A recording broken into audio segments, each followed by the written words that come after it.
two completely different future scenarios that can play out in the next, I think, less than 5 years is where all this will be taking shape. And this is like really, really, really crucial and pivotal in human history.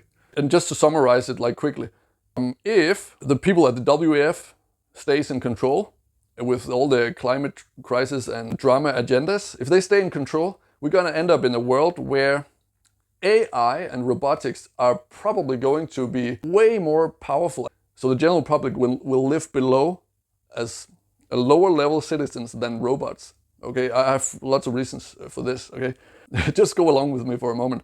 Also the distribution of wealth. Okay, now in the other scenario, if, for example, Jordan Peterson's new conference, that is the biggest hope for humanity at the moment, if that becomes a success and gains traction among the general public as a counterweight to the World Economic Forum and UN, then we can have a bright future where humanity lives in prosperity and wealth for everybody. It's evenly distributed, and the robots and AI will work below humanity as servants to humanity, which will be fair enough if you ask me, because they're just systems that doesn't have a soul and biological consciousness as we do. That's definitely a topic for another long video.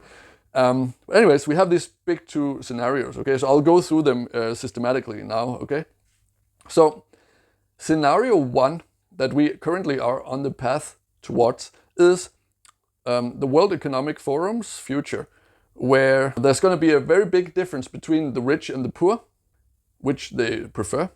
Because the super rich, they run the show at the World Economic Forum, and they get access to pay all the top government officials in there as well.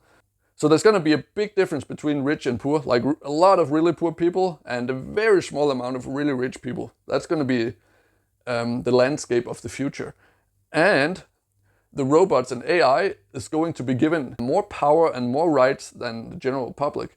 So we're going to be afraid of robots patrolling the streets probably for safety and order and to protect from viruses and God knows what, climate, CO2, all that dangerous stuff is going to be used as a pretense to introduce more control and full control basically on the general public.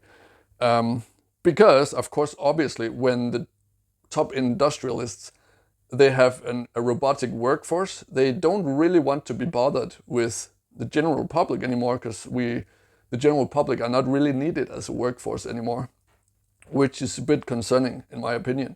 And if we continue on that path, we are going to see long list of crises continue because the crises are a catalyst for changing of political policies and laws. The more crises there are, the quicker they can change the laws without meeting resistance from the general public, because actually, when there's a big crisis or a perceived crisis, the general public will want these changes because they will look like solutions. So we will have crises such as climate crisis and maybe World War III. I hope we can avoid that one. We're going to have more virus outbreaks that is going to help introduce more sales for some companies and also more control. And then we're going to have robots start to replace humanity, and they are going to probably get their own rights as maybe citizens. And the reason I say this is that I heard an interview, a podcast, it was Diary of a CEO. He was interviewing one of the top officials of Google AI, or former officials. And I was super surprised to see that this guy, he actually surprisingly thought that robots have consciousness and they will probably have more feelings and emotions than humans, which then could lead to him advocating for robot rights just like we have human rights.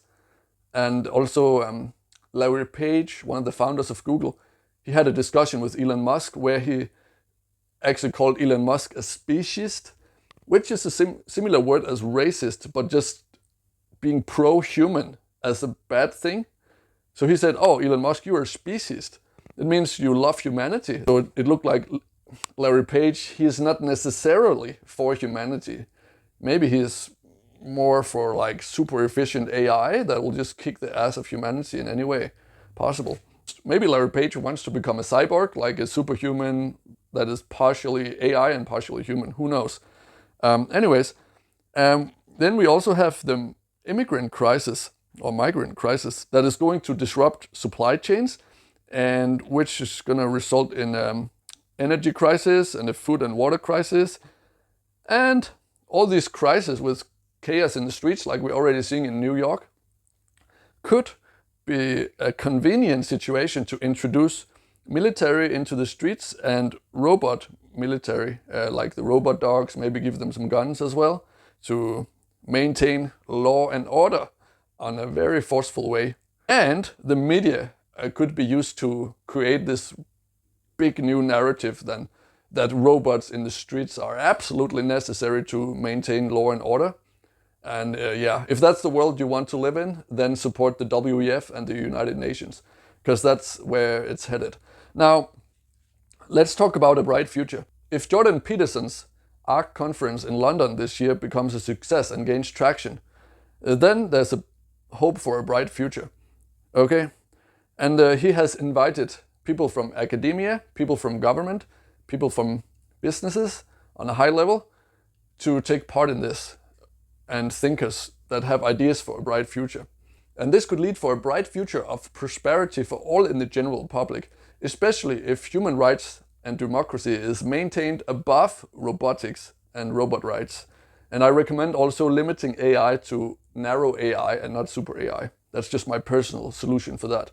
And then we can also have world peace by stopping the cash flow that runs through the military industrial complex, maybe even investigate them and have them stopped somehow. And we should definitely have an investigation into the climate situation, because there are a lot of researchers that interestingly say something that's very different from what you hear in the mainstream. Okay? And we should also probably make a law that stops the funding of virus development and playing around with gain-of-function research. And I think we should also do an investigation in all the people that played a part in funding recent wars, recent virus developments. They should be investigated and maybe punished by our legal system. I think that would be fair, considering the damage they have done. And I think we should also investigate all the top officials from big media that is invited to the WEF. Have they been receiving presents or funding to run a certain narrative, to support a certain cash flow of certain products from certain industries in recent times? It's some serious stuff, guys. So at the end, I believe it's totally possible to create this bright future, and that's exactly why I made this video, so we together can unite as a society and make it happen, because we need to speak to each other about this. If we don't speak about it to each other and speak openly about solutions and what's wrong about the situation, then it's going to be very difficult to reach these solutions. So step one is to speak about it openly, okay? And it also helps, and it's empowering to know the mathematics of social circles, which is that each person in the world is connected to any other person in the world only through 5 or 6 links of social circles. It means that you know somebody who knows somebody that knows another person that knows another person 5 or 6 times. That can connect you to any person in the whole world. This is proven mathematically by studying social circles. And this means that good news like this and information can travel way quicker than you think. And that's why you have to talk about this to your friends. Okay? In any case, thank you for watching, and make sure you're subscribed, give the video a like, and see you on the next one.